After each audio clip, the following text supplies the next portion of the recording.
करते हैं कि यीशु मरा और जी भी उठा, तो वैसे ही परमेश्वर उन्हें भी जो मसीह में सो गए हैं उसी के साथ ले आएगा। क्योंकि हम प्रभु के वचन के अनुसार तुमसे यह कहते हैं कि हम जो जीवित हैं और प्रभु के आने तक बचे रहेंगे, सोए हुओं से कभी आगे ना बढ़ेंगे। क्योंकि प्रभु आप ही स्वर्ग से उतरेगा, उस समय ललकार और प्रधान दूत का शब्द सुनाई देगा और परमेश्वर की तुरही फूकी जाएगी, और जो मसीह में मरे हैं वे पहले जी उठेंगे। तब हम जो जीवित और बचे रहेंगे उनके साथ बादलों पर उठा लिए जाएंगे कि हवा में प्रभु से मिलें, और इस रीति से हम सदा प्रभु के साथ रहेंगे। इस प्रकार हम इन बातों से एक दूसरे को शांति दिया करें। परमेश्वर वचन के पढ़े और सुने जाने पर आशीष दे, आमीन।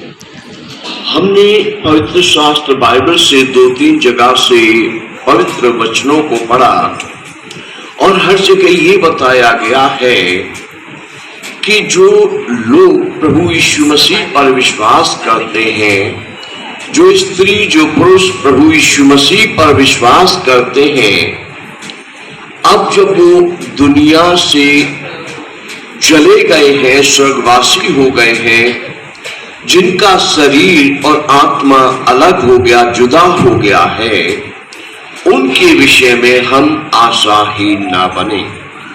पवित्र बाइबल कहती है हम ऐसा न कहें कि वो नष्ट हो गए। पवित्र शास्त्र बाइबल ये बताती है कि हम उनके लिए ये न कहें कि वो मर गए। बाइबल ये कहती है कि अगर हम जो यीशु मसीह पर विश्वास करते हैं और उनको हम ये कहते हैं कि नष्ट हो गई, ये नष्ट हो गया, ये मर गया, ये मर गई, तो फिर समझो कि मसीह भी मर गया। और मसीह भी मर गया तो मरे हुए की भक्ति करना बेकार है, मरे हुए से आशा रखना बेकार है। क्योंकि मरा हुआ तो न अपने लिए कुछ कर सकता है, न दूसरे के लिए कुछ कर सकता है। मसीह पर तुम्हारा विश्वास करना व्यर्थ हुआ, मसीह की भक्ति करना व्यर्थ हुआ, मसीह के मार्गों पर चलना व्यर्थ हुआ। क्योंकि जो मसीह पर विश्वास करते हैं वो जीवित ही नहीं है। जो मसीह पर विश्वास करते हैं तो मर गया, जब वो मर गया तो समझो मसीह भी मर गया। पर हम विश्वास करते हैं कि मसीह मरा और मुर्दों में से जी उठा।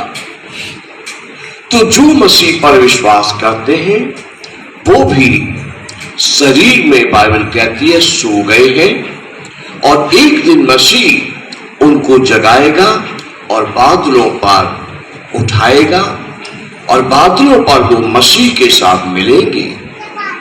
और ये भी आशा दी गई है कि आज ही दोपहर को अगर ऐसा हो जाए 2 बजे तक, 1:30 बजे तक, कि आज ही मसीह बादलों पर आ जाए, और जैसा हमने बाइबल में पढ़ा नरसिंगा फूका जाए, तो पहले जो कब्र में इस समय सो रहे हैं उनका आत्मा बादलों पर उठाया जाएगा और मसीह से मिलेगा। और उसके बाद जितने यीशु मसीह के पीछे हो लिए हैं, यीशु मसीह का नाम लेते हैं, यीशु मसीह की भक्ति करते हैं, उनका शरीर बदल जाएगा, नाशमान अविनाश को पहन लेगा, और वो भी बादलों पर हवा में उड़ जाएंगे और मसीह से मिलेंगे। और फिर हमेशा वे दोनों जो सो गए हैं, वही जो जीवित है, आत्मा में तब्दील होकर, आत्मा में बदलकर मसीह के साथ हमेशा स्वर्ग में रहेंगे। और वचन कहता है इन बातों से स्वयं भी शांति में रहो और एक दूसरे को भी शांति दिया कर। प्रभु यीशु मसीह ने ये प्रमाणित करने के लिए जो यीशु मसीह पर विश्वास करते वो कभी नहीं मरेंगे, सबसे पहले प्रभु यीशु मसीह ने एक बेटी को जीवित किया जो कुछ ही समय पहले मरी थी, जो अभी अपने घर में ही थी, मंजे पर लेटी हुई थी। उस बेटी को प्रभु यीशु मसीह ने जीवित किया और ये दिखाया कि जीवन मेरे हाथों में है। मृत्यु की शक्ति को चकनाचूर करने, हराने, उसके डर को तोड़ने की शक्ति मेरे हाथों में है। फिर प्रभु यीशु मसीह जी ने एक ऐसी व्यक्ति को जीवित किया जिसकी अर्थी ले जाई जा रही थी, जिसको मरे हुए थोड़ा समय हो गया था। मार्ग में यीशु जी उनको मिले, कहा अर्थी नीचे उतारो, कंधों से अर्थी उतार कर नीचे रख दी। प्रभु यीशु मसीह ने उस नौजवान को कहा कि लड़की उठ, और वो लड़का जीवित हो गया, अर्थी से खोल दिया गया और वो जीवित अपने घर गया। फिर प्रभु यीशु मसीह जी ने ये दिखाने के लिए कि कई दिन का मरा हुआ भी है, कई सालों का मरा भी है, वो भी जिएगा, ये दिखाने के लिए प्रभु यीशु मसीह ने एक ऐसे मुर्दे को जीवित किया जिसकी बहनें और पड़ोसी ये कह रहे थे, प्रभु अब कब्र खुलवाने का फायदा नहीं है, क्योंकि अब तो उसकी लोग, उसका शरीर सड़ चुका होगा, उसमें कीड़े पड़ गए होंगे, दुर्गंध आ रही होगी, कब्र मत खुलवाइए। लेकिन प्रभु यीशु मसीह ने उसकी कब्र से ढक्कन हटवाया और प्रभु यीशु मसीह जी ने आवाज दी और मुर्दा जीवित दशा में कब्र से बाहर दरवाजे पर आ खड़ा हुआ। और प्रभु यीशु मसीह जी ने ये काम करके ये हमें विश्वास दिलाया कि जीवन और पुनरुत्थान मैं ही हूं। प्रभु यीशु मसीह जी ने कहा कि जो मुझ पर विश्वास करेगा वो जिएगा, क्योंकि मैं जीवित हूं। बड़ी आसानी से लोग कहते हैं कि मेरी मौसी स्वर्गवासी हो गई, मेरा फूफा स्वर्गवासी हो गया, मेरी मम्मी स्वर्गवासी हो गई, मेरे पिताजी स्वर्गवासी हो गए। मैं बचपन से सुनता आया हूं, लेकिन स्वर्गवासी होने के लिए एक नाम जीवन में होना जरूरी है। वो नाम है यीशु नाम। स्वर्ग में पिता परमेश्वर रहते हैं और प्रभु यीशु मसीह जी ने कहा, बिना मेरे पास आए कोई पिता के पास नहीं जा सकता। प्रभु यीशु मसीह जी ने कहा, बिना मुझ पर विश्वास किए कोई पिता के पास नहीं जा सकता। प्रभु यीशु मसीह जी ने कहा कि जब तक कोई मुझ पर विश्वास न लाए, जब तक कोई मेरे पास न आए, मेरी शिक्षा को न माने, मेरी वचनों को न माने, वो कदापि स्वर्ग को नहीं देख सकता। सबके लिए कहना आसान है कि मेरा पापा या मेरा चाचा या मेरा मौसा या मेरी मौसी स्वर्गवासी हो गए, लेकिन स्वर्गवासी होने का सौभाग्य केवल उसी को मिलेगा। स्वर्ग में रहने का सौभाग्य केवल उसी को मिलेगा जिसने स्वर्गीय यीशु जी को अपने जीवन में ग्रहण कर लिया है। ये मैं नहीं कह रहा, ये पवित्र बाइबल कहती है और मैं पवित्र बाइबल की बातें आपके साथ बांट रहा हूं। मधु आंटी जी के विषय में हम थे नहीं कहते, वो है कहते हैं हम, क्योंकि उन्होंने यीशु मसीह जी पर विश्वास किया।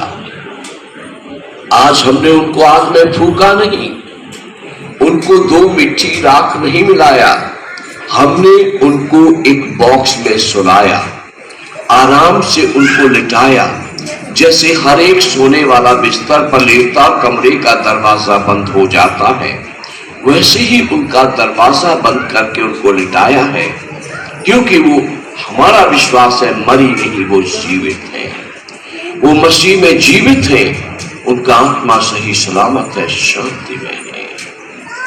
प्रियजनों, परमेश्वर इन वचनों से आपको शांति दे, आपको आशीष दे।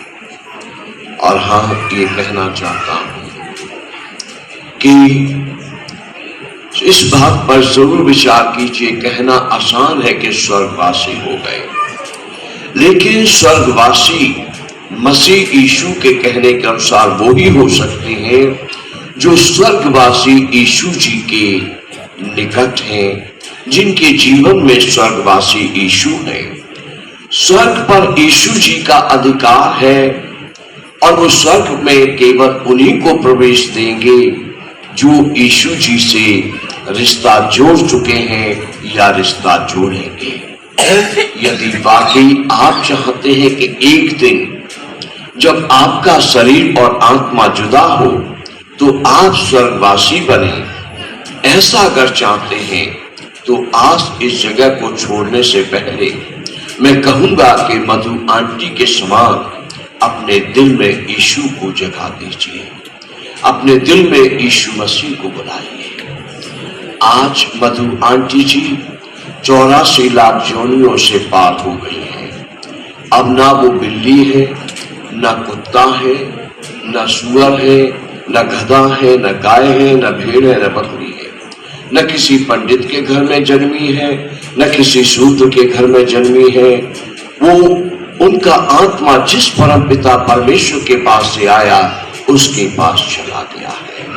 अब हमेशा वो वहां शांति में है और शांति में ही रहेंगे। यदि आप भी इस भवचक्र से छूटना चाहते हैं तो अवसर है कि यीशु मसीह को अपने जीवन में बुलाइए। पता नहीं कब ऐसी सफेद चादरें किसी और के लिए बिछी हो, पता नहीं कल या परसों या शाम को किसी और के लिए सफेद टेंट गड़ जाए, पर वो धन्य है कि शरीर में रहते हुए उसने यीशु को प्राप्त कर लिया, जो स्वर्गवासी है, जो स्वर्ग का मालिक है, जो स्वर्ग पर अधिकार रखता है।